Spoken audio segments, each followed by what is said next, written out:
Buenas tardes a todos, gracias por estar con nosotros hoy. Hoy los grupos de Women in Tech y Administración de Montevideo, Uruguay, van a estar presentando el orden de ejecución en Salesforce a manos de Andrés Pérez.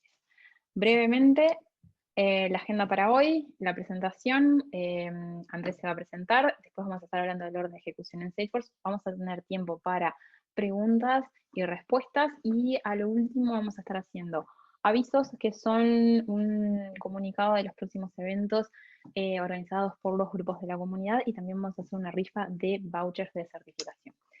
Rápidamente nos presentamos las organizadoras del evento. Bueno, Bárbara, Andrea, ¿quieren presentarse? Perdí el cursor. Sí, yo soy Bárbara, trabajo como admin y liderando toda la parte de Salesforce en MQS, que es una consultora que hace Salesforce y testing. Y bueno, encantada de organizar estas sesiones y de compartir con todos. Andrea. Hola a todos, mi nombre es Andrea Morales, soy Senior Salesforce Developer y Team Leader en Altimetric. Trabajo hace como 10 años más o menos en Salesforce y colaboro con Bárbara en el grupo de Women in Tech, y en general trabajamos junto con Angélica en la mayoría de los meetups que hacemos. Bienvenidos. Bueno, finalmente yo, Angélica, que trabajo en Modelit como la cofundadora y líder de la práctica de Salesforce, y lidero el grupo de administración de Salesforce. Nuestro speaker, Andrés. Andrés, bienvenido y muchas gracias por participar y estar con nosotros hoy. Te invito a que te presentes y dejo de compartir para que tú puedas comenzar a contarnos sobre el orden de ejecución. Ok, perfecto. Me presento primero. Es como la tercera filmina, así que me voy a adelantar a la filmina de la presentación. Mi nombre es Andrés Pérez. Me pueden conseguir, y por favor, agradecería las conexiones. En LinkedIn, mi nickname es El Toro IT.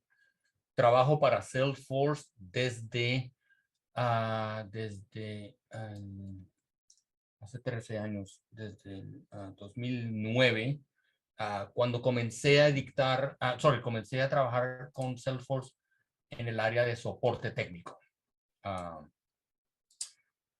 Básicamente, cuando ustedes tenían alguna duda, alguna consulta, alguna pregunta del que el código no les estaba funcionando, lanzan un caso de soporte para Salesforce, y yo era encargado de responder las preguntas de programación de Apex y Visualforce en aquel momento. Y algo de S-Controls, pero ya desapareció.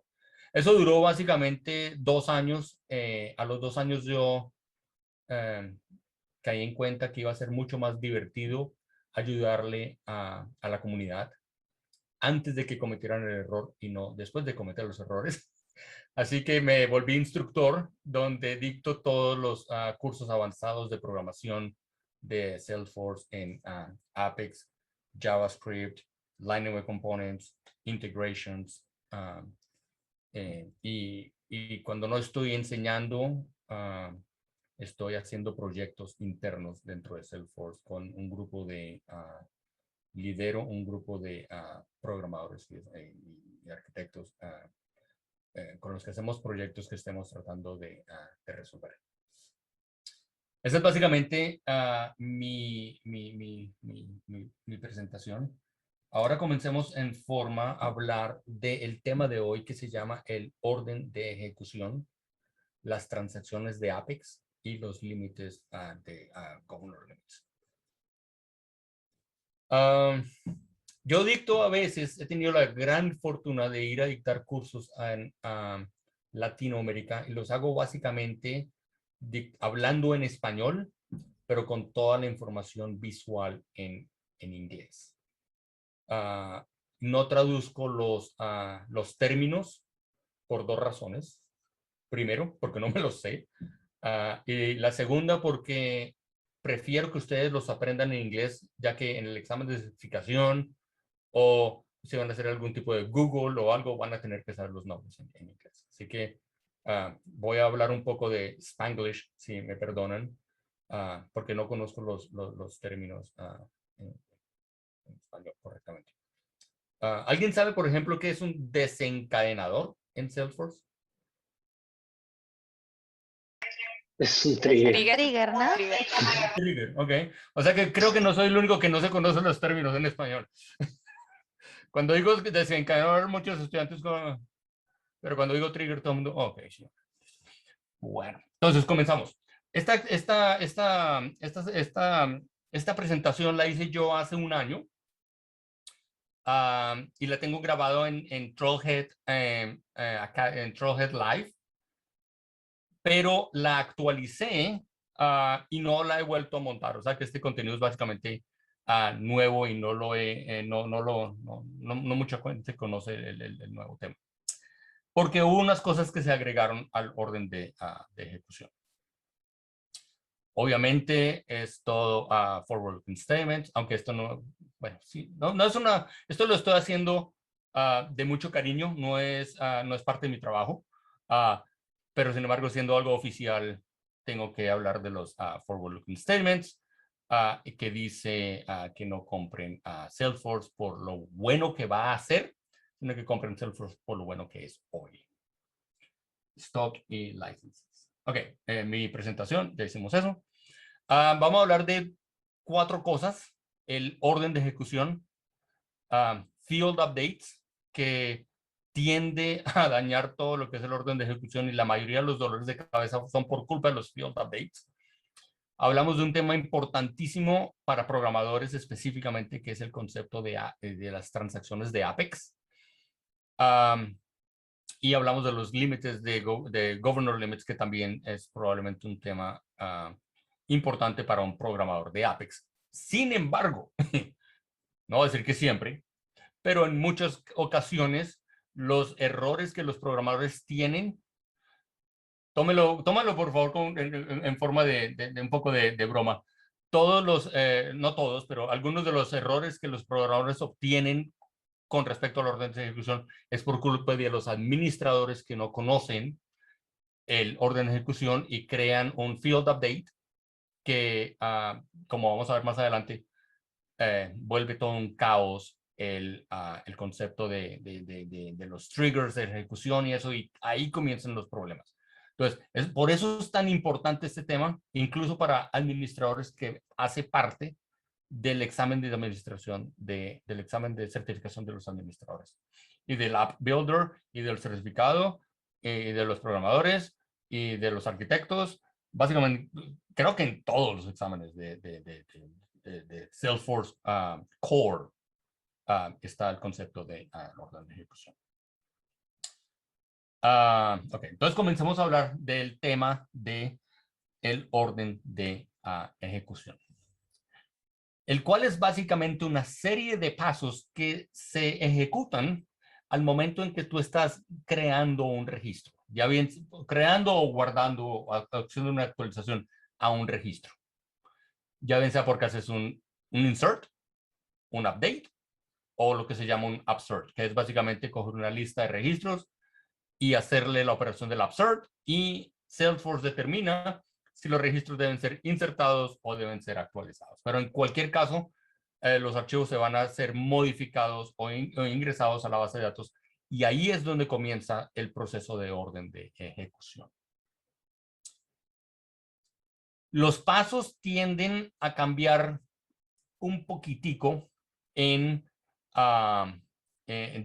release a release. En la versión de Summer 21 hay 20 pasos descritos en una página, que viene siendo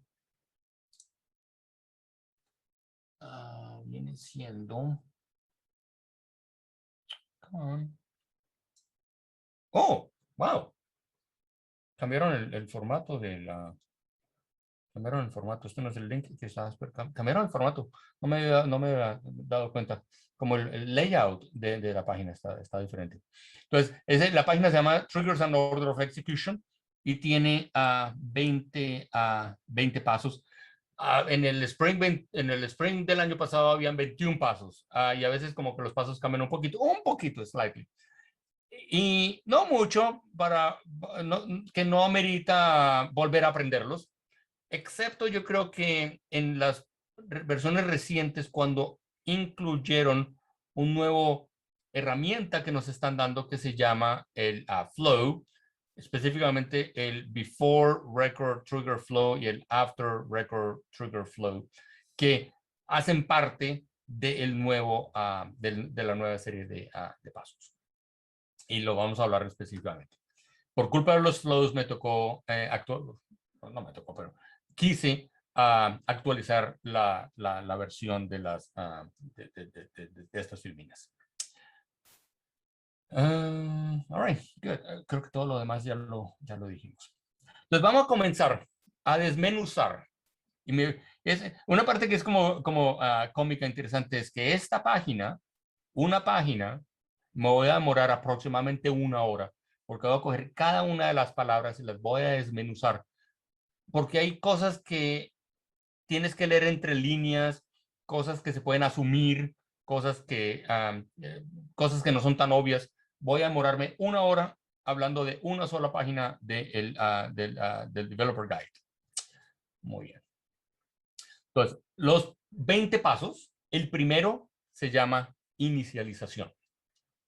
Si estamos haciendo un insert, vamos a crear un nuevo registro. Si estamos haciendo un update, cargamos de la base de datos el registro que estamos actualizando. Obviamente, si estamos creando un nuevo, no lo podemos cargar de la base de datos, porque no existe. Esto va a permitir tener el acceso a la información que está en la base de datos al principio de la transacción. Dentro de Apex, creo que me gustaría hacer una pregunta en el chat, así que por favor saquen la ventanita del chat y escriban, ahora porque no puedo escribir yo. Ok, escriban debajo del renglón, escriban si ustedes se consideran administradores o de Salesforce o programadores de Apex o app builders, como para saber cómo puedo orientar mejor la conversación del día de hoy. Programador, admin, dev, admin, dev, programador. Están como 50-50. Ok. Ok, vamos a hablar de los dos. Puedo hablar en código, puedo hablar de programación y por lo menos la mitad de la gente me va a seguir. Y también hay conceptos importantes para administradores en esta conferencia del día de hoy. Muy bien. Entonces, al cargar de la base de datos el registro, si estamos haciendo una actualización en código, nos da acceso a una cosa que se llama el trigger.alt. En los triggers, trigger.alt es una lista de los registros de la versión antigua del registro que estamos tratando de modificar. Ahora me cambio para el otro lado de los programadores. Tenemos funciones dentro de las reglas de validación o dentro de los workflows o las otras herramientas. Tenemos prior value and is changed. Y vamos a saber si el campo ha sido cambiado porque estamos leyendo el registro original de la base de datos. El paso número 2 se llama cargar. En este paso vamos a cargar el nuevo registro que se está agregando, el usuario, supongamos, es en una página de Salesforce, escribe el nombre del contacto, teléfono, dirección, email, hace save, right? Entonces estamos hablando de qué está pasando en ese momento. En el paso número 2, load, se van a coger los datos que el usuario escribió en la pantalla, o si lo estamos haciendo por vía de un API también de la misma manera, los nuevos datos que van a ser grabados en la base de datos al final de la transacción. Y coge el valor antiguo, lo copia y pone los valores nuevos en ese nuevo registro. Entonces por cada registro tenemos 2 versiones. Lo que estaba en la base de datos y lo que va a estar en la base de datos. Por eso tenemos trigger.alt en el paso anterior y en este conseguimos trigger.new. ¿Okay? Ahora, si estamos viniendo de un page layout, no de un API, por ejemplo, entonces se ejecutan unas reglas de validación de sistema, que son, si en el campo, si en el page layout dice que el campo requerido, entonces tienes que tener un valor ahí. Si el campo es de fecha, tiene que ser una fecha y no una palabra. Si dice que el campo tiene que tener 20 letras, no puedes poner 30 letras. ¿Okay? Esas reglas de sistema de validación se ejecutan en ese momento. Y no se hace ningún tipo de...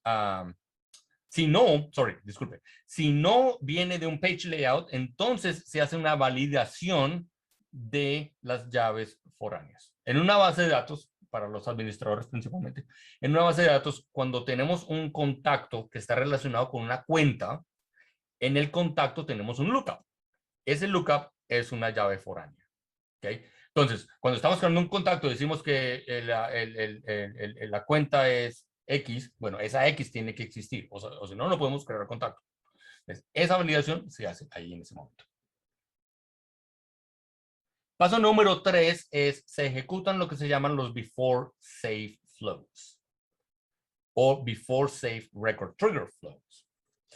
Los before record trigger flows es una de las varias, vamos a ver más adelante las otras, herramientas que te permiten hacer cambios a los datos que está entrando a la base de datos y que van a ser salvados en la base de datos. Por ejemplo, supongamos que tenemos un campo, piensen conceptualmente en un formular field. ¿Okay?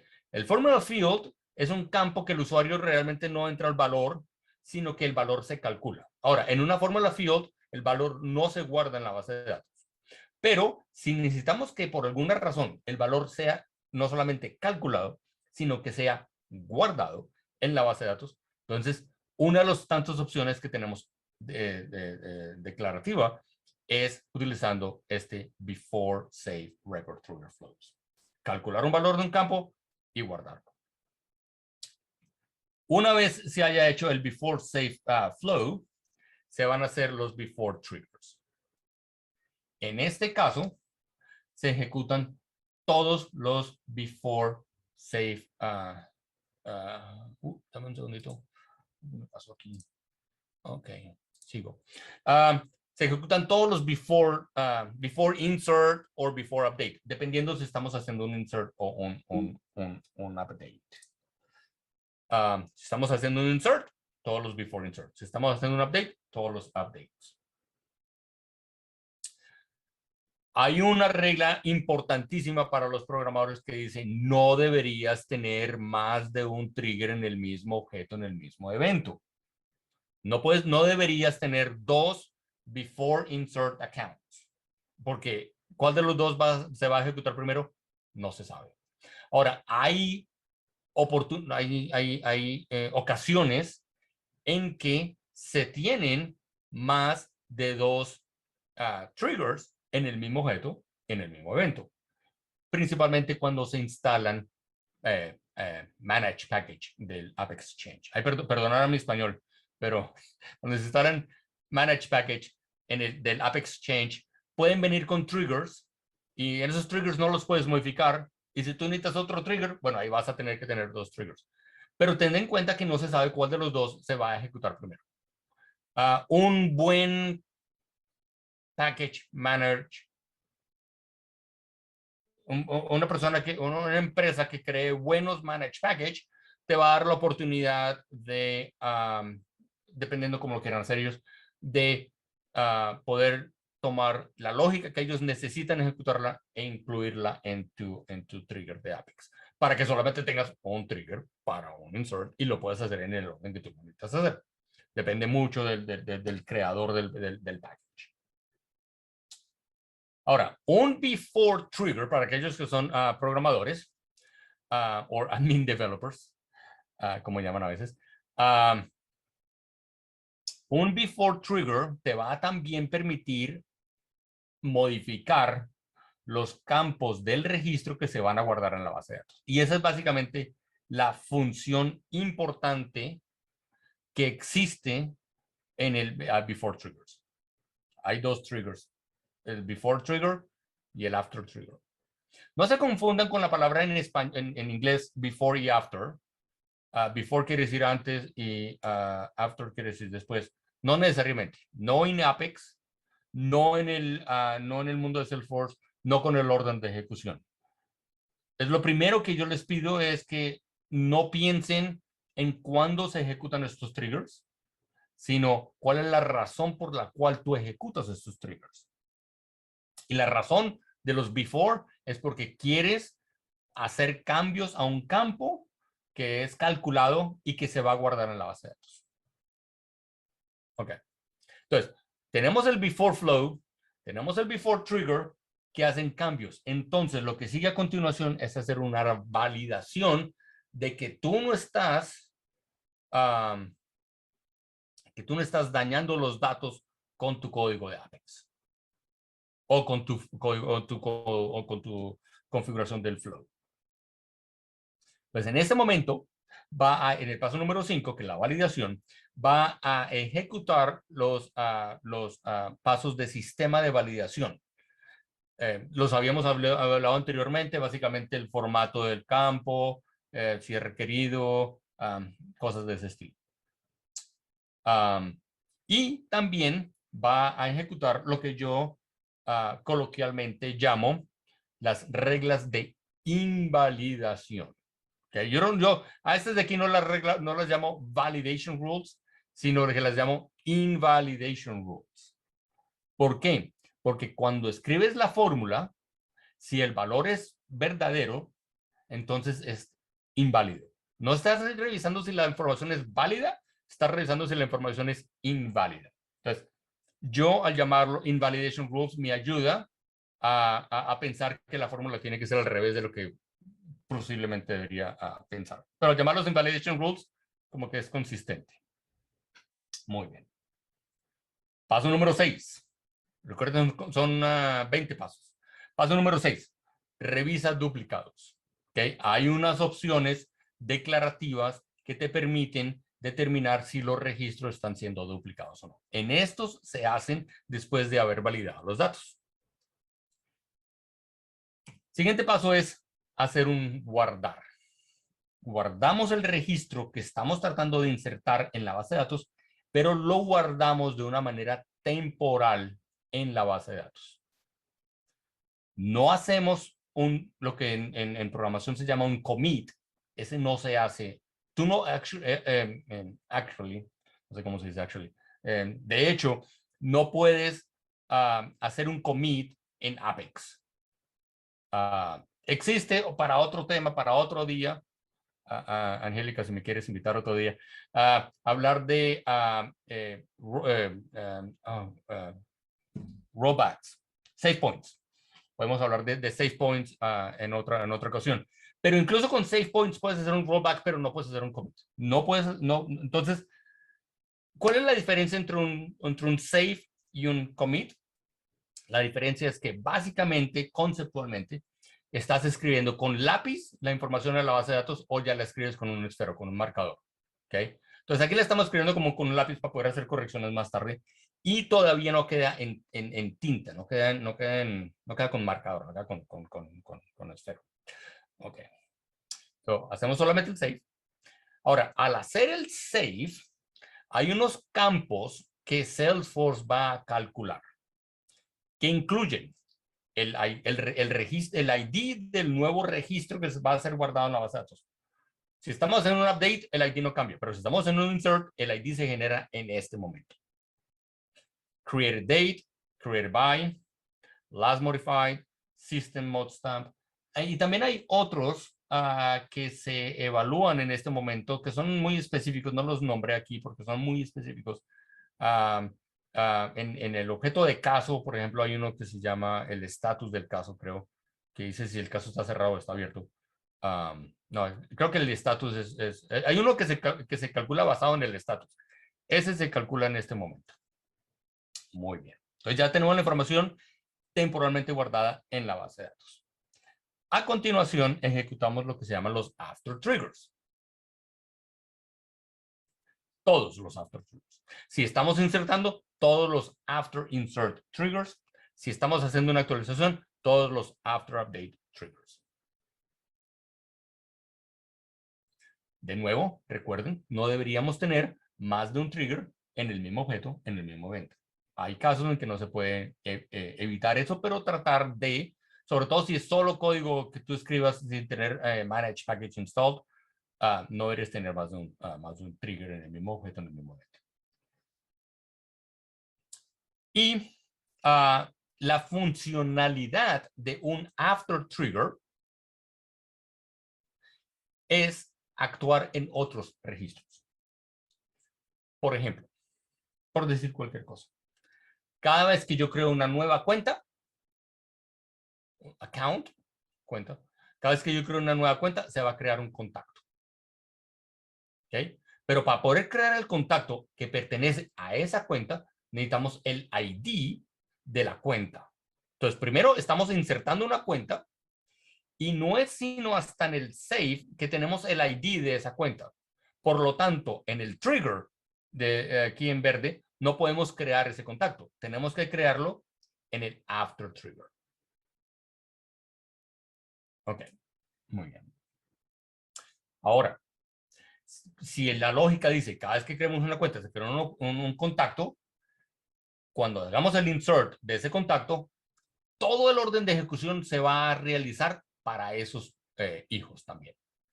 ¿Okay? Entonces, esto se comienza, ahí estamos comenzando a ver que puede ser bastante más complejo.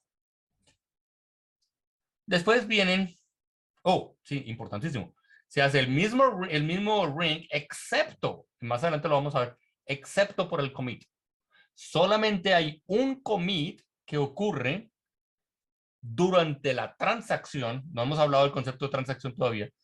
Solamente hay un commit que existe durante toda la transacción de Apex. Luego, los ciclos que se realicen intermedios no tienen commit. Y por lo tanto no tienen lo que se llama el post commit. Bueno. Después vienen los assignments. ¿Okay? Muchos de estos pasos son específicos para el CRM. Right? En este caso son assignment de casos o leads. ¿Cómo se dice leads? Prospecto. ¿Cómo es que lo traduces? Prospecto. Prospectos. Ok. Es cómico cuando pregunto cómo se dice leads porque todo el mundo sabe que son leads, pero nadie sabe que son prospectos. O sea que no me siento mal. Dime. Lo traduce como candidatos. Candidato. No sé cómo lo traduce a... país parece. Creo que en México, por lo menos acá en Chile se dice prospecto, pero creo que en España o en México es candidato y en otro lado. Oh my goodness. Así que no solamente tenemos una sola versión de español. Exacto, cuando lo traduces, dependiendo del español que coloques, es el nombre que te agregan en el objeto. Oh, ouch. Wow. Leads. Llamémoslos leads. Los assignments son cambias el owner, el dueño, ya sea un usuario o una queue, para los casos o para los leads. Después vienen los auto responses. También son para casos y para leads. Cuando se recibe un email con la información, estás creando un nuevo caso que fue generado por un email que estás recibiendo. En ese momento se van a ver unos procedimientos que llaman los auto response. Estos se ejecutan en este momento. Actually, los emails se programan en este momento, no se envían sino hasta el final, en una de las operaciones del post-commit. ¿Por qué? Porque si algo falla de aquí a allá, tenemos opción de no mandar el email. Muy bien. Después vienen los workflows. Los workflows son probablemente el primer tipo de funcionalidad declarativa que nos dio Salesforce. Antes de processes, antes de approval processes, antes de flows, la primera opción de programación que tuvimos o de configuración que tuvimos fueron los workflows. Ahora, los workflows pueden realizar una de estas 4 acciones. O mandar un email, o hacer un llamado a un outbound message, o crear una task, una tarea, o un field update. Pero el field update no se realiza en este momento. ¿Okay? El field update se va a realizar en el siguiente paso. Los otros tres sí se van a realizar. El email alert y el outbound message van a ser tareas para el post commit. Muy bien. Después venimos con lo que se llama el field update. Y los separé porque y lo considero un poco aparte, aunque probablemente en la documentación está en el mismo renglón. Lo considero un poco aparte porque puede causar muchos dolores de cabeza. Tenemos que hablarlos como un poco más en detalle. Un workflow, como ya lo dije anteriormente, puede realizar una de 4 acciones. La acción número 4, que es el field update, funciona de la siguiente manera. Si el field update cambia el valor del campo, entonces tenemos más cosas para hacer. Podemos tener, es un poco confuso, pero lo voy a dar un ejemplo para que lo entendamos. Tenemos un registro, cualquiera, y un campo, cualquiera, con el valor de un 3. ¿Por qué un 3? No sé. Y hacemos un field update y decimos, ponga ese campo con el valor de 3. ¿Qué había antes? 3. ¿Qué hay ahora? 3. ¿El valor cambió? No. Pero si ponemos un 5, ¿el valor cambió? Sí. Si el valor cambia, ¿okay? No ponemos el mismo valor que ya estaba.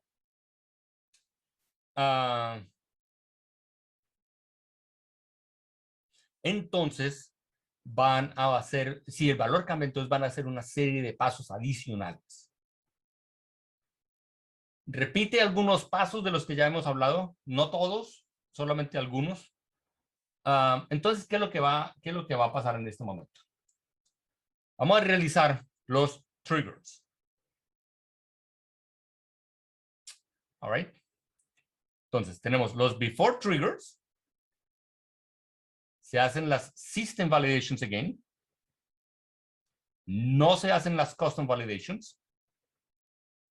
Se hace un save, no un commit. Y se hacen los after triggers. No se hace un duplicates. No se hace un assignment rules. No se hacen los auto response. Solamente estas 4 cosas. Before trigger, system validations, not custom, saves the record, and an after triggers. Así que incluso con un workflow, supongamos que tenemos el mismo campo y el mismo valor que teníamos anteriormente, decimos que tenía un valor de 3. Le podemos poner un 10. Y hay una regla de invalidación que dice, no, le ponemos un 15. Hay una regla de invalidación que dice, no puede ser mayor a 10. Si el usuario trata de poner un 15, le va a dar un error. Pero si un workflow field update pone un 15, va a guardar el valor de 15. Algunas veces hay circunstancias en que eso nos va a ayudar para otras labores. Ok, muy bien. Después de que hemos completado este pequeño círculo de before triggers, system, not custom, save, and after triggers, vamos a realizar lo que se llaman las escalations. Especialmente para los casos. Hay una funcionalidad dentro de los casos que dice que si el caso no ha sido revisado en los últimos 24 horas, entonces por favor escálelo. Eso es de los que estamos hablando en este momento. Después vienen los procesos que se hace con Process Builder. Okay. Process Builder es la herramienta. Nosotros no construimos Process Builders. Salesforce Salesforce crea los Process Builders. Nosotros utilizamos el Process Builder para crear procesos. No digan, por favor, que ustedes crearon un Process Builder porque eso no es verdad. Es procesos los que se crean. Ok, entonces, en este caso se van a ejecutar los procesos. Y si una de las acciones dentro del proceso es llamar un flow, eso también se van a realizar en este momento. Los procesos, los flows y hay un piloto en el Summer 21 que son los flows que se pueden disparar desde un workflow. Entonces van a haber 5 acciones que se pueden hacer en un workflow. Es un piloto, eventualmente llegará a GA, Generally Available. El orden en que esos procesos se ejecutan no es determinístico. O sea, es decir, no se puede saber en qué orden se van a ejecutar. Si tienes 5 procesos para cuando una cuenta se graba, ¿cuál de esos 5 va a ser primero, segundo, tercero? No se sabe. No hay un orden garantizado. Ahora, si ellos hacen... Se me perdió el mouse. Si los procesos hacen cambios a los registros, entonces se van a ejecutar la mayoría de los pasos que hemos visto hasta este momento, incluyendo las reglas de duplicación, las assignments, los auto-response, todo ese pedacito del círculo que hemos visto se va a realizar en este momento. No cuando se hacían los workflow field updates, pero sí cuando se hacen los processes field updates. Muy bien. Y si el proceso crea registros, o lo del flow, crea registros adicionales, estamos insertando accounts, pero crea contactos, todo el círculo completo del contacto se va a realizar, excepto por el commit, porque solamente hay un commit durante toda la ejecución. Después vienen lo que se llaman los entitlements. Entitlements son también relacionados con los casos y los work orders para manejar los service level agreements. Lo que tú dices que si eso lo realizas en una semana, te tienes que demorar no más de una semana o 24 horas o lo que sea. Después de eso vienen los after save flows. Habíamos visto los before save flows y ahora estamos hablando de los after save flows. Después de que básicamente después de que todo eso se ha realizado, vienen los after save flows. En este caso sirve para modificar o crear otros registros. Básicamente el mismo caso que habíamos hablado. Cuando creas una cuenta, se crea un contacto automáticamente. Entonces, tienes un after save on account que te va a crear los contactos. Y como estamos haciendo registros aparte, se ejecuta todo el flow, excepto el commit que no pasa, o el post commit que no pasan no pasan todavía. Solamente hay un commit y se ejecuta al puro final. Muy bien. Después vienen lo que llamamos los padres. Parents. Que es cuando tienes un roll-up summary field. Tienes un objeto A y un objeto B. Tienes una master detail relationship. En el master pones un roll-up summary field para contar cuántos hijos tienes. Estás creando un hijo, el roll-up summary field se va a calcular. Se va a calcular y el valor se guarda en la base de datos. Por lo tanto, como estamos modificando otro registro, no el hijo, pero estamos modificando el padre, se va a hacer todo el ciclo para el padre, con la excepción de los commits. Porque creo que ya lo he dicho anteriormente, solo existe un commit durante toda la transacción. Puedes tener un abuelo, un padre y un hijo. Y puedes tener master detail aquí, puedes tener master detail aquí, master detail aquí. Puedes tener un roll-up summary field aquí y puedes tener un roll-up summary field aquí. Y si estás contando y aquí contando y creas un registro aquí, se va a ejecutar el de aquí y también se va a ejecutar el de aquí. Y por lo tanto tenemos otro anillo. Y se ejecuta todo excepto por el post commit. Muy bien. Después vienen las sharing rules, que te permite compartir los registros con otros usuarios. En los registros, si compartes una cuenta, básicamente estás creando un registro en una tabla que se llama account share. Si estás creando un objeto, si estás compartiendo un objeto custom, se va a crear un registro, una tabla que se llama custom underscore score share. Estás haciendo un DML. Estás haciendo un DML, pero en este caso no hay triggers, no hay validations, no hay nada así, no estás haciendo gran cosa, así que no importa mucho en el esquema grande de el orden de ejecución. Finalmente, hacemos un commit en la base de datos. Solo si, y ahorita más adelante explicamos de eso, si es el final de la transacción. Y después de haber hecho el commit, se va a hacer lo que es un post-commit. Y las tareas del post-commit incluyen mandar emails, ejecutar tareas asíncronas como los futures, los queuables, hacer los outbound messages. Y eso solamente se va a ejecutar si, solo si, es el final de la transacción. Entonces, hemos visto paso a paso cada uno de los cosas que va a pasar en ese orden de ejecución. Y me gusta pintarlo como un anillito así, con unas letras que quizás le pueden ayudar a acordarse de los pasos.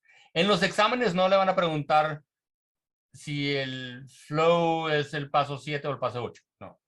Pero sí, pero hay que tener en cuenta que se dispara por culpa de un workflow field update o de un process, o resulta que un administrador creó un workflow que tiene un field update, y entonces ahora estamos generando errores en la programación, sí.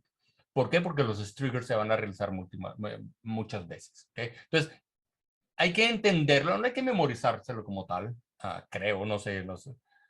Yo ayudo a escribir las preguntas de los exámenes de programación. No sé en el otro mundo cómo son los exámenes, pero no pregunto exactamente qué paso, qué número de qué paso y exactamente, pero hay que entender y ser conscientes de que esto generalmente, si no lo manejas bien, puede llegar a ser un dolor de cabeza. Muy bien.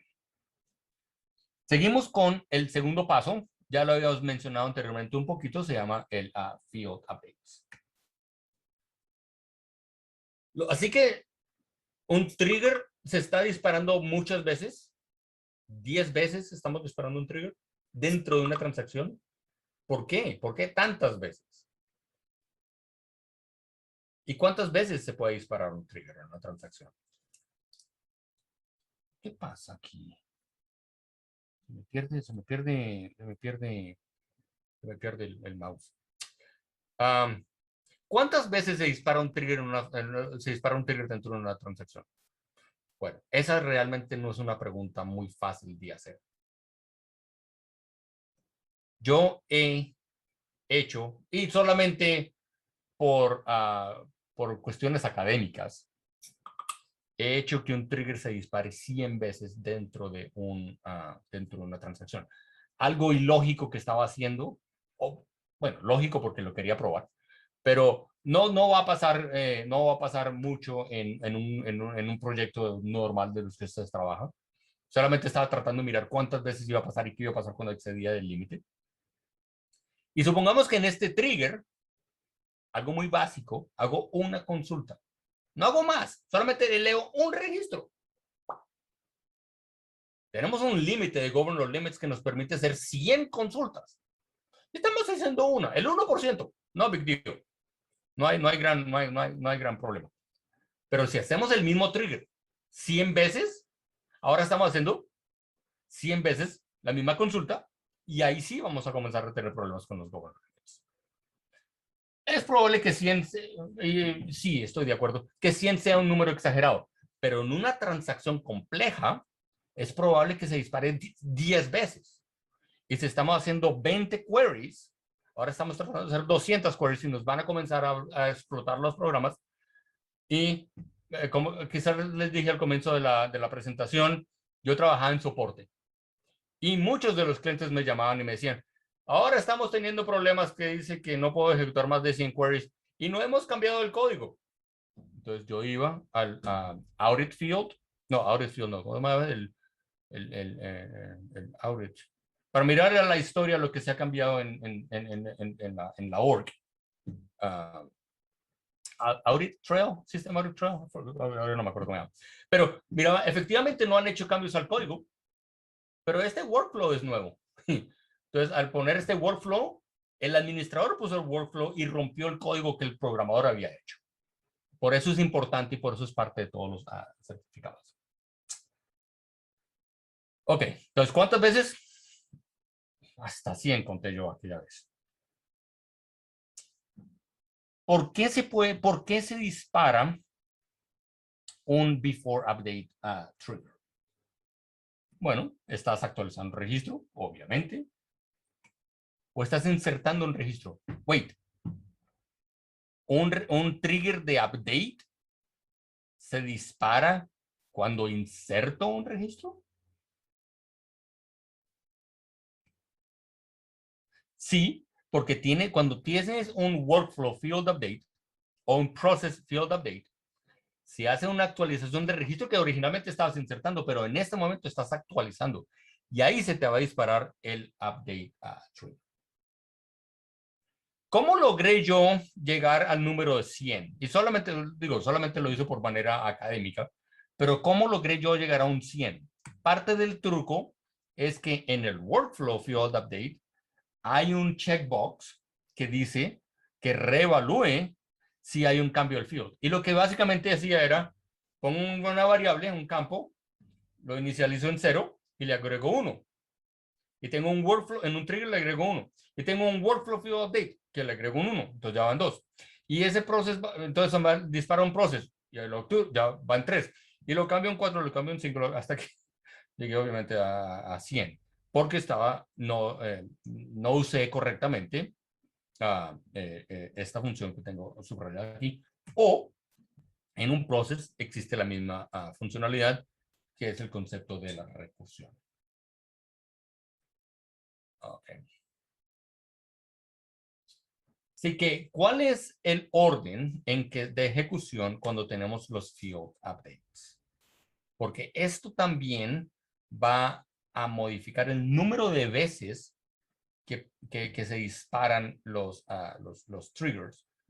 Si tengo los checkbox en los workflows y en los processes, van a ver varias veces esos triggers. Entonces, primero que todo, cuando guardo un registro, al principio de la transacción, busco todos los workflows que pueden ser disparados. Esos son aquellos que cumplen el criterio y los que no se han ejecutado. A continuación, los ejecuto. Y después ejecuto los triggers. No hago las reglas de validación, hago las reglas de sistema de validación, pero no las custom invalidation rules. Y no hago duplicates. Y hago saving y hago after triggers. Después, busco un proceso que se pueda disparar. En el primer paso buscaba todos los workflows. Ahora busco uno de los procesos que se puedan disparar. Es decir, los que cumplan los criterios y los que no hayan ejecutado. A continuación, ejecuto ese único proceso que encontré, o el primero que he encontrado, y realizo todo el safe order desde before triggers hasta including processes. Y me regreso al punto 4. A este punto aquí, punto 4, donde encuentro el siguiente proceso que cumple el criterio y que no haya ejecutado. Y ejecuto 4, 5, 6, 7. Y vuelvo al 4, 4, 5, 6, 7, hasta que ya no encuentre otro workflow, otro proceso que pueda ejecutar. Y en ese momento me voy al primer paso y vuelvo y busco todos los workflows y ejecuto del paso 1 al paso 8. Y eso lo hago una y otra vez hasta que no encuentre más workflows para hacer, que ya no cumplan los criterios, o que ya los haya calculado, y hasta que no encuentre ningún otro proceso, y eso lo hago 5 veces. Ya cuando trato de hacerlo la 6ª vez, Salesforce dice, no, ya creo que tú tienes un error en tu código, así que no puedo demorarme más tiempo en tratar de ayudarte, así que voy a continuar con lo que venía haciendo. No nos quedamos ahí todo el día. Y obviamente Salesforce Cloud Computing Limits es algo que es un pecado hacer en Salesforce, y es apoderarse los recursos de CPU, database, todo eso. Muy bien. Tengo un pequeño demo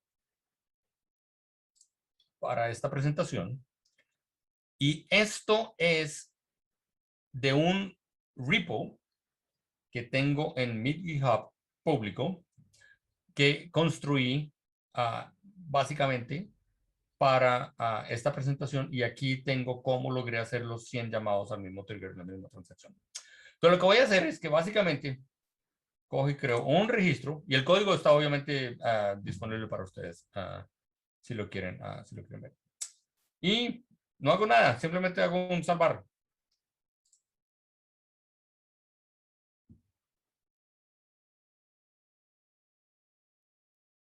Creando un registro se demora bastante porque está haciendo muchas cosas. Está haciendo los 100 triggers, los processes, los workflows, todo lo demás. Y tenemos el before save flow, un insert trigger, el primer paso aquí. Tenemos los workflows. Busco todos los workflows y los ejecuto. Y hago el trigger. Busco un proceso y hago el trigger. Busco un proceso y hago el trigger. Busco un proceso y hago el trigger. Y así hasta sucesivamente hasta que me llegue a, wow, 172 pasos. Llamé el trigger 85. En este caso ya I gave up. Llamé el trigger 85 veces. Y creo que ya me cansé de hacer no, fueron las 5 veces que estaba, las 5 veces que estaba haciendo el loop. Ok. Entonces, hay que tener cuidado porque creando un registro, ¿sí? Me vieron, me fui para acá, hice new, acepto que ejecute, y un contador, no hago absolutamente nada, simplemente hago clic en el save, y se van a realizar una gran cantidad de tareas en el backend, que en este caso no tenía SQL queries o algo complicado donde me hubiera comenzado a botar governor limits. Okay. Este código lo tengo disponible para ustedes en mi repo. Angélica, si me acuerdan más tarde, después en el LinkedIn mandamos la información. No hemos hablado de un tema que es muy importante, especialmente para el lado de los programadores, que es el concepto de la transacción de Apex.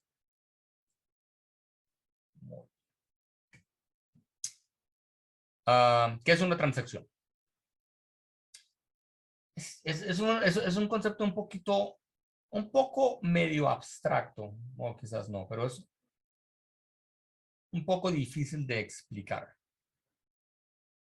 Cada vez que tú realizas una operación en Salesforce, es decir, el usuario va al page layout de una cuenta y hace clic en el botón de Save, en ese momento comienza la transacción.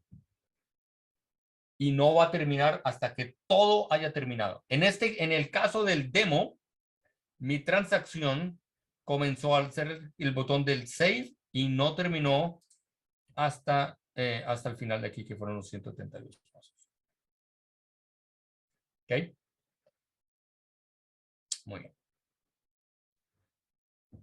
Pero en Salesforce no todo ocurre, no todos los campos de la base de datos ocurre por un page layout. Puedes tener, cargar datos por los APIs utilizando Data Loader. Puedes tener un batch Apex, un schedule Apex. Puedes tener un future method. Puedes tener un queuable. Hay muchas maneras de realizar. Entonces, no es tan simple como simplemente fichar un botón y todo lo que ocurra. Pero es, cada vez que tú haces un llamado a Salesforce para que realice una serie de tareas, esa serie de tareas completa de principio a fin es lo que se llama una transacción de Apex.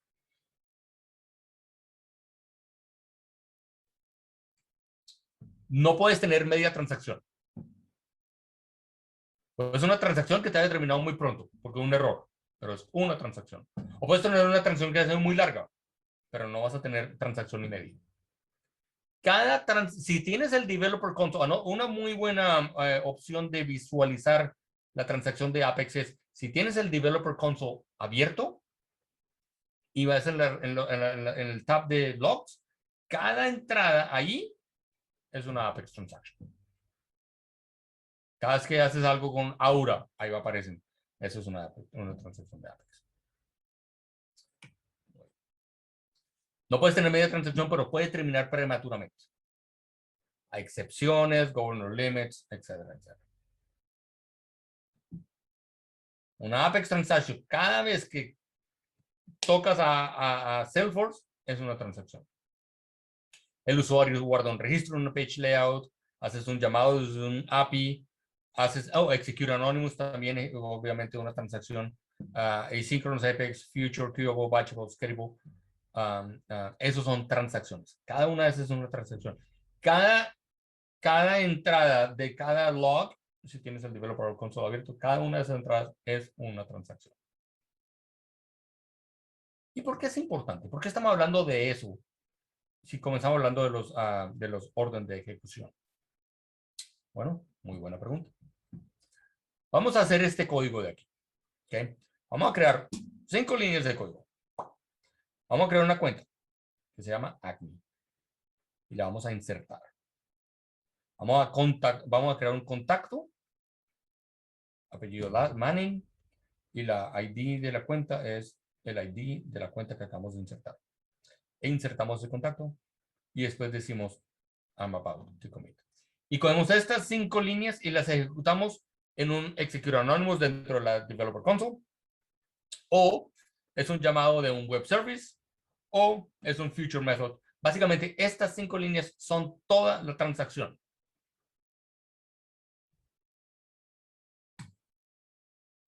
Ok, comenzamos paso a paso otra vez.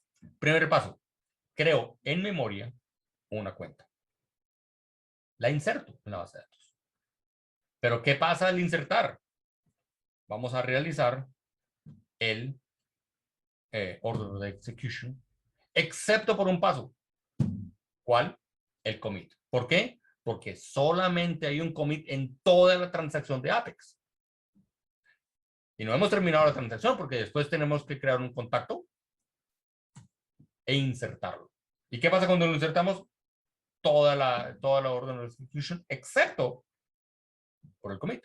¿Por qué? Porque solamente hay un commit por toda la transacción. Imprimimos un system.debug y terminamos la transacción. Al terminar la transacción, viene el commit que pasa automáticamente. Nosotros no podemos forzar un commit. Después del commit pasa el post commit. ¿Ok? ¿Por qué todo esto que hemos hablado en la última hora, no sé qué hora son, casi una hora, por qué esto es tan importante? Si eres un app builder, ya voy a comenzar en inglés.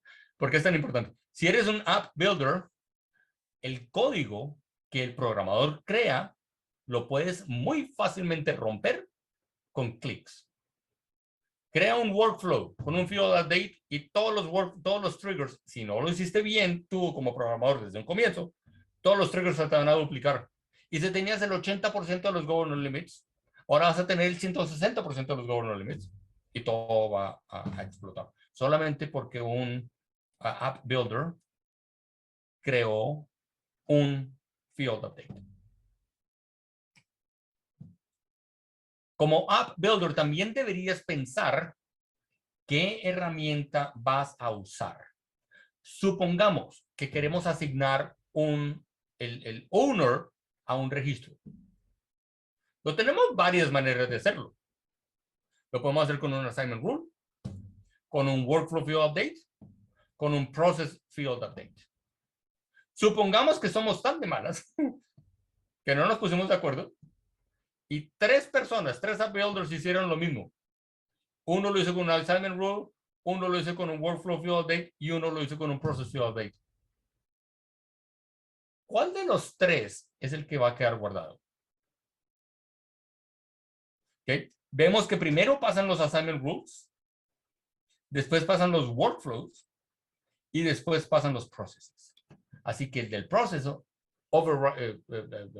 sobrescribe lo que los otros 2 hicieron. Por eso es importante entender como app builder, no como programador, obviamente como programador, pero como app builder es importante entender para determinar qué herramienta podemos usar. O app builder / administrator. Ahora, si eres un desarrollador, ¿por qué es importante entender esto? Porque va a ser la mayoría de los problemas con tus governance limits van a ser, no la mayoría, pero bastantes van a ser porque tu transacción está perfecta y después viene los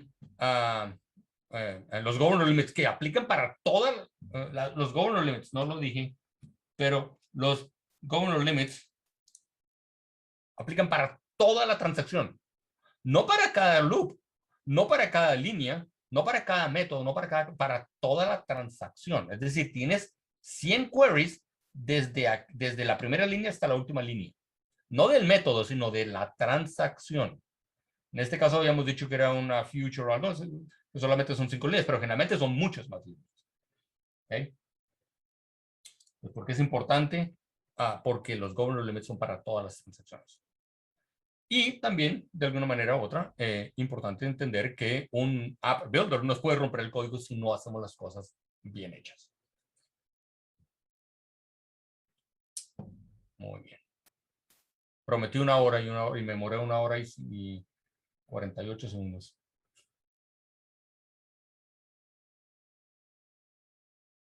Okay. ¿Alguna pregunta? ¿Los dormí? ¿Despierten? Buenos días. Estamos acá, estamos acá. Pregunta. Había una pregunta en el chat sobre cuando se convierte un lead, ¿cuál es el orden del ciclo? Sí, yo lo consulté hace poco donde trabajaba. Se pasó que cuando se convertía en un lead, el proceso, nuestro trigger, se ejecutaba como que un montón de veces y tuvimos que corregirlo, etcétera. Pero creo que de caja, el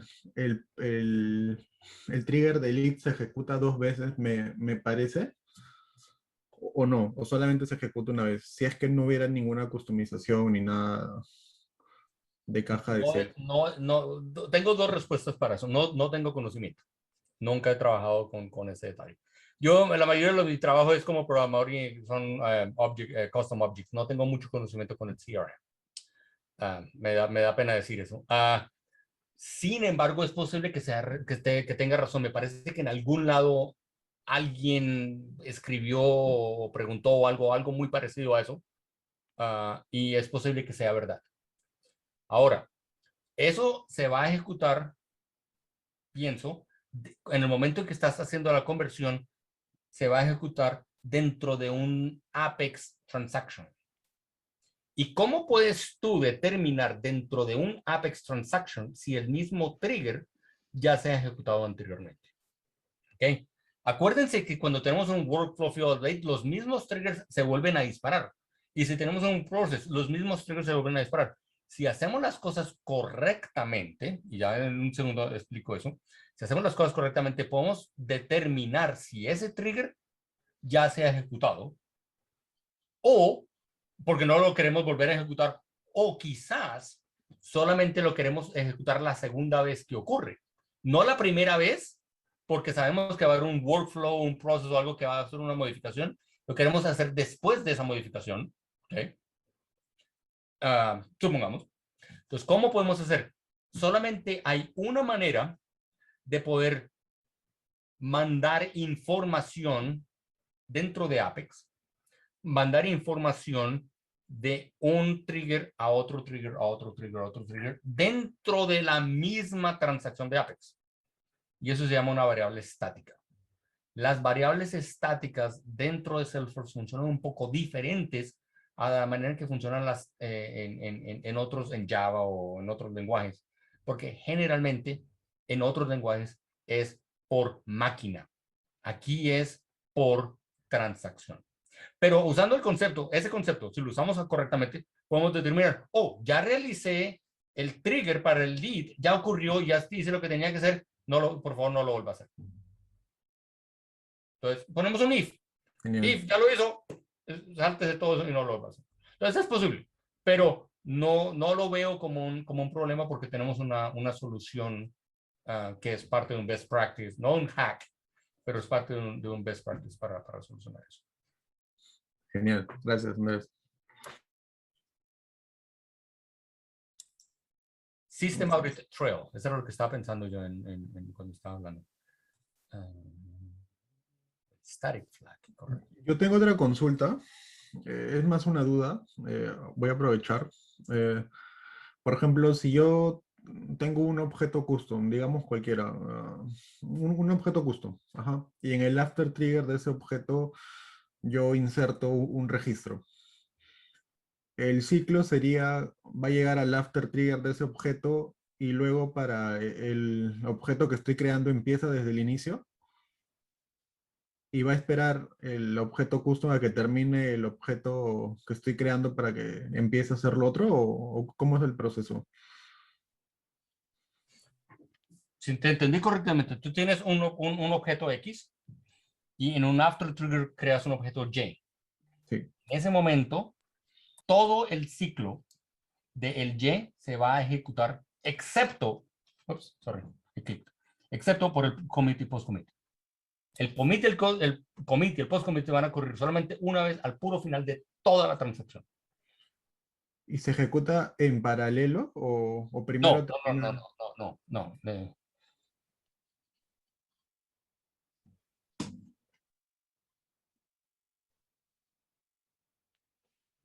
Dame un segundo, estoy buscando una cosita aquí. Estoy buscando esta filmina. Creamos una cuenta y la insertamos. En este momento, en esta línea de aquí, tal como lo expliqué, todo el ciclo se ejecuta. Y si el trigger crea otro objeto que se llama X, en ese momento va a parar ahí, va a hacer todo el ciclo para el hijo, excepto el commit, y va a volver aquí y va a continuar. Y todo ocurre en esa línea en particular. Ok. Antes de seguir a la siguiente línea del contacto, todo eso ocurre. Genial. Gracias, Andrés. Absolutamente.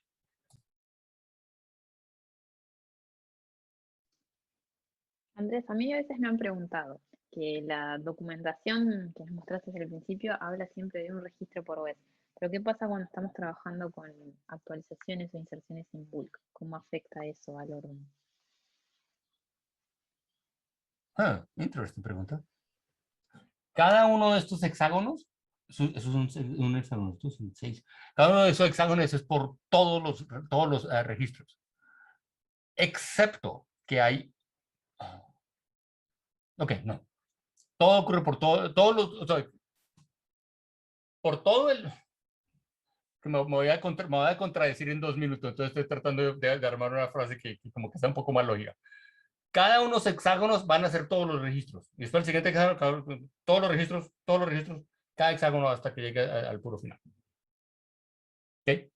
En Salesforce hay una regla. Cuando tú cargas archivos por el API, SOAP, REST, bulk, no puede procesar más de 200 registros a la vez.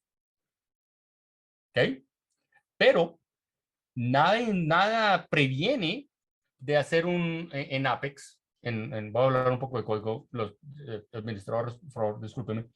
Nada te previene de ti en Apex crear una lista de cuentas y hacer un for donde haces 500 cuentas y haces un insert de eso. ¿Ok? En ese caso, los triggers un trigger no maneja más de 200 registros, pero estás insertando 500. Luego el trigger se va a ejecutar 3 veces. Entonces, haces el primer hexágono para los 500, para los 500, para los 500. Después llegas a los triggers y hay 3 triggers que se ejecutan. O por 200, por 200, por 100 y después continúa. Actually, no, ahora que lo pienso, creo que no me iba a contradecir. Porque no se devuelve, sino que no sale de ahí. No sale de allí hasta que no haya terminado todo el lote. Entonces, no, creo que no me iba a contradecir.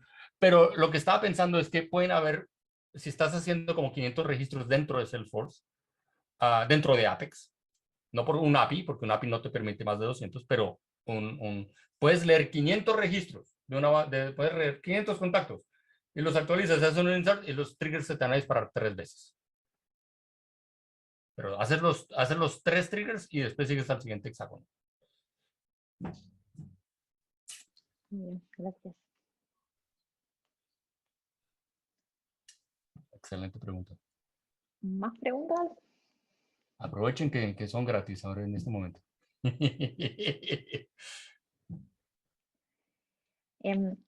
Otra pregunta que surgió cuando tú estabas hablando, Andrés, tú decías que pudiste llegar a ejecutar hasta 100 veces el trigger y nos generó confusión porque el trigger depth es de 16. ¿Cómo logras? Oh, porque lo hice uno después de otro. Bien. Tienes razón, sí. Sí, el trigger no, sí, no, sí, tienes razón. Son dos cosas. Uno es haciendo como recursion en programación, que un método, una línea dentro del método llama al mismo método y al mismo método y al mismo método. Eso hay un límite que son 16. Pero hice el trigger de principio a final. Después me moví para el workflow que me obligó a volver a hacer el trigger. Entonces, eso era en serie, no en recursión. El que preguntó esa pregunta, ¿alguien preguntó eso? Estábamos hablando y nos llamó la atención con Andrea en realidad. El que haya preguntado eso, yo creo que se merece el voucher de certificación, porque estaba poniendo bastante cuidado a la conversación. No sé cómo lo vas a rifar, pero... Va para Andrea. Entonces, creo que Fernando levantó la mano. ¿Tienes una pregunta, Fernando?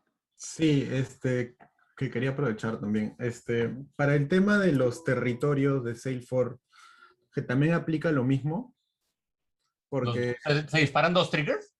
No, porque me parece, o sea, para lo que es territorios de caja, te permite actualizar las oportunidades o las cuentas a un territorio. Salesforce te da una clase que eso automáticamente lo agrupa, ¿no? Entonces, lo intenté implementar en la orden donde actualmente trabajo, pero hizo que el trigger de oportunidad reviente, porque el CPU time llegaba mucho. Obviamente porque ahí los triggers de oportunidades está para refactorizar y eso, pero no sé si las oportunidades, perdón, si los territorios se ejecutan antes de los before trigger o también debería entrar al ciclo que estamos viendo ahora. Si hay alguien que me pueda ayudar con con conceptos del CRM, porque yo en eso soy bastante pobre.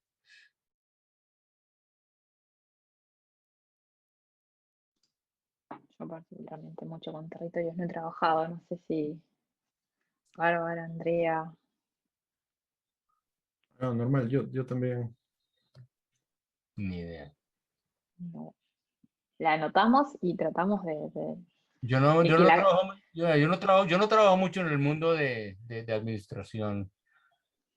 Generalmente porque mi org es muy customizada. La org de instructores, donde tenemos muchos custom objects. Básicamente todos son custom objects. Muy poco estándar, ya que las ventas...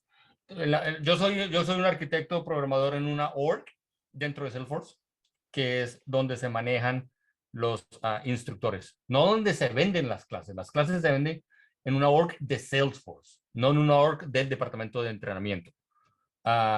Los casos, generalmente no manejamos casos. Son preguntas en clase. Entonces no tenemos el Sales Cloud, no tenemos Service Cloud. es muy, muy custom, entonces no conozco mucho de ese mundo.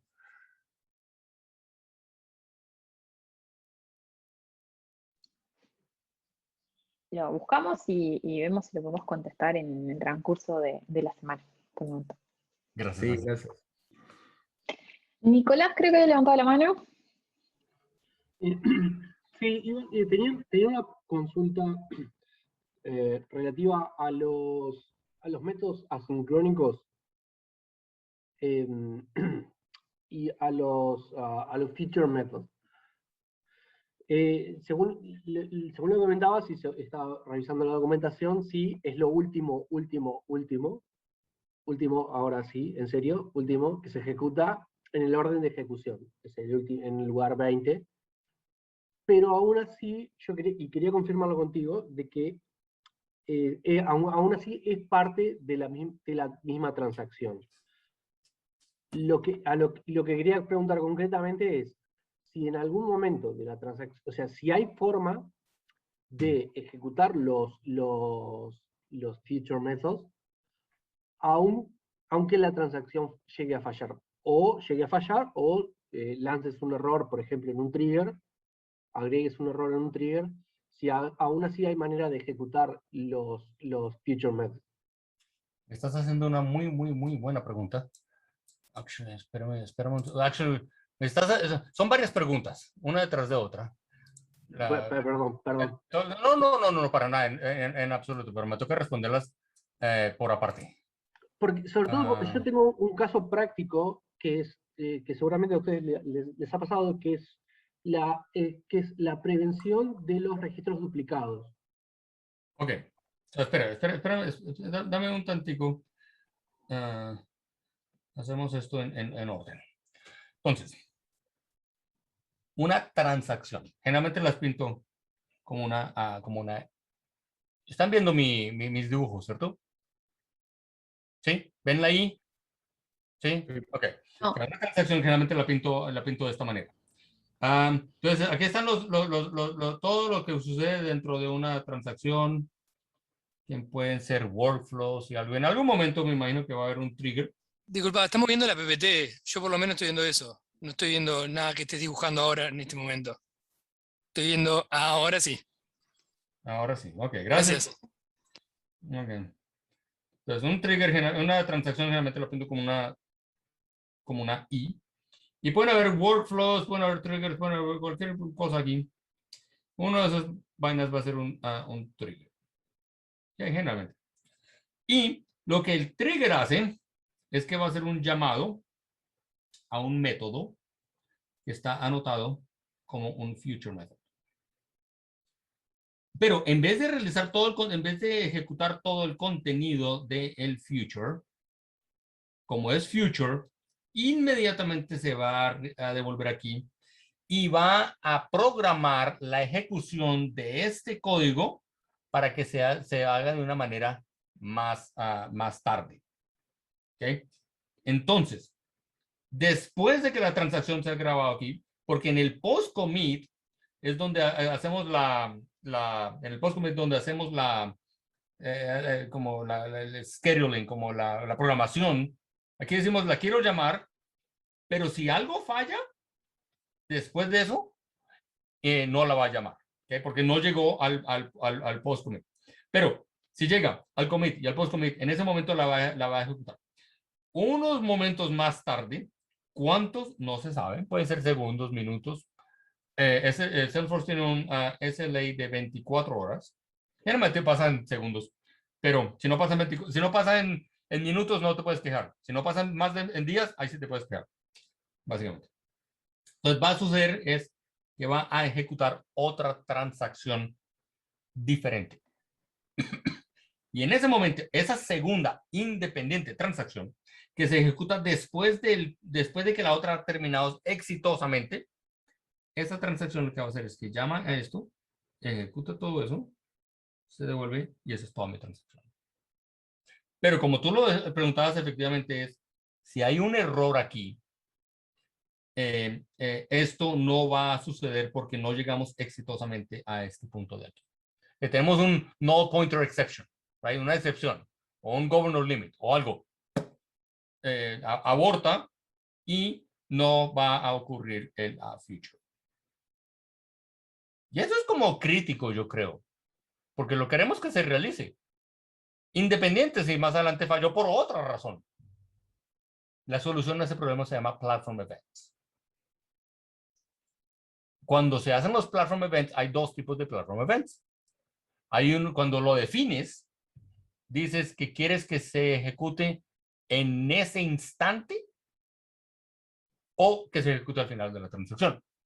Para resolver este problema, necesitamos que se ejecute inmediatamente y no al final de la transacción, porque si no ocurre el mismo problema. Si no llegamos al final, no vamos a ejecutar nuestro Platform Event y no va a disparar lo que necesita disparar. Es interesante porque si es un error controlado, digamos. Si es un error controlado, Sí. donde has puesto un try catch, entonces el código va a seguir ejecutándose y va a llegar al final y se va a disparar el feature method. Pero si no es controlado, porque no pusiste un catch o porque es un governor limit, no se va a disparar el feature method.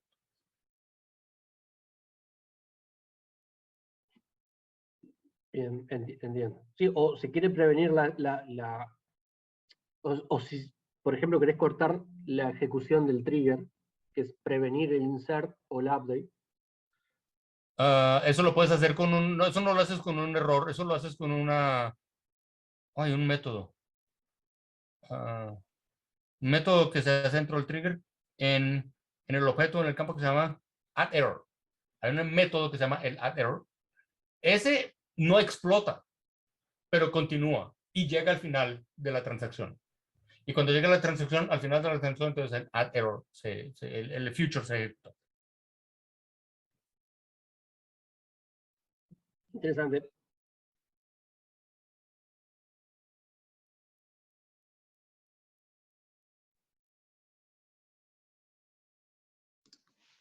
Bueno, muchas gracias Andrés por la explicación. ¿Alguna otra pregunta, chicos? Un placer. O chicas. O chicos, ¿sí?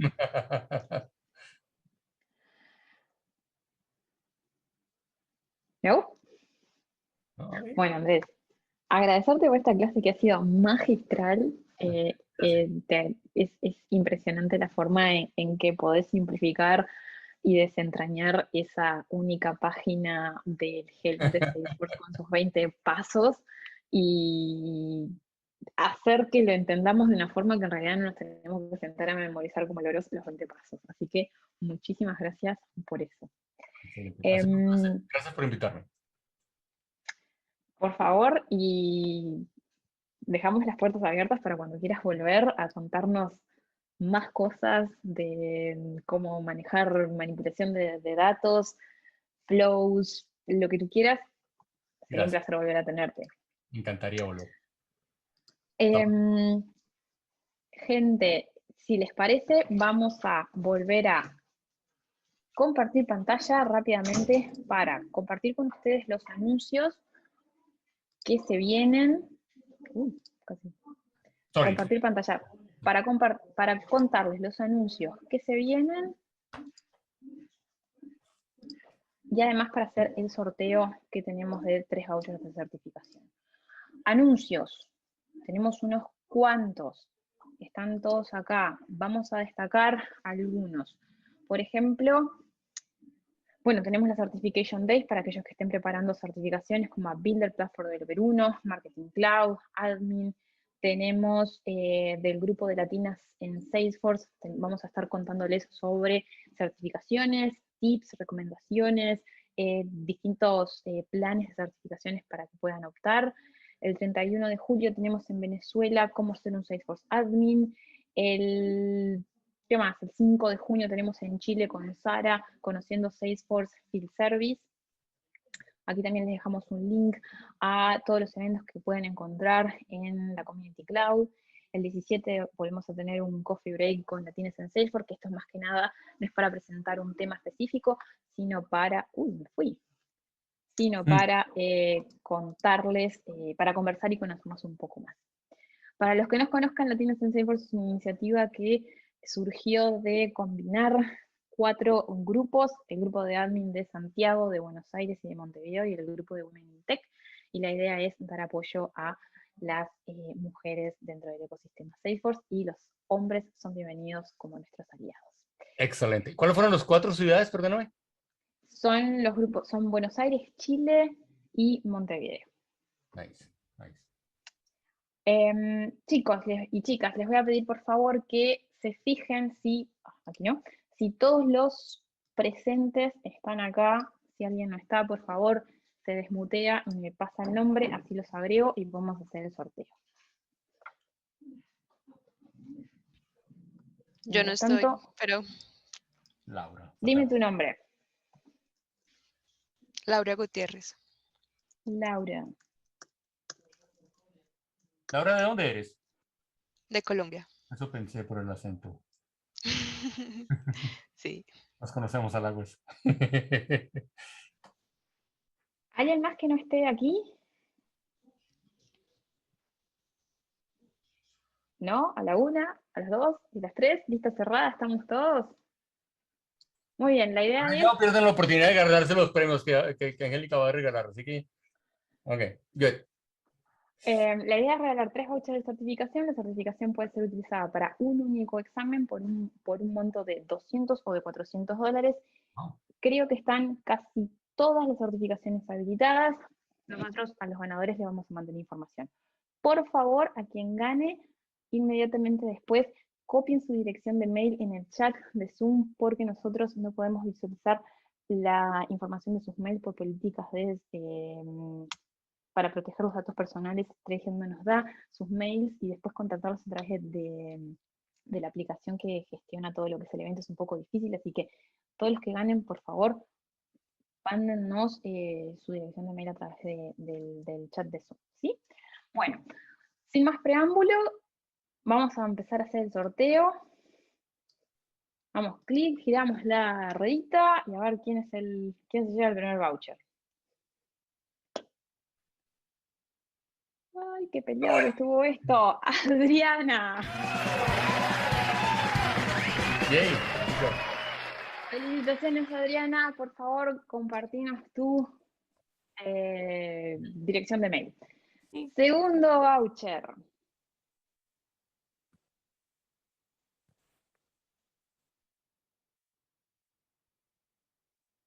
Juan Aguilar, felicitaciones. Gracias. Ay, el programa los va quitando de la lista. Sí, Qué bonito. los va quitando. Qué bonito. Y el último voucher.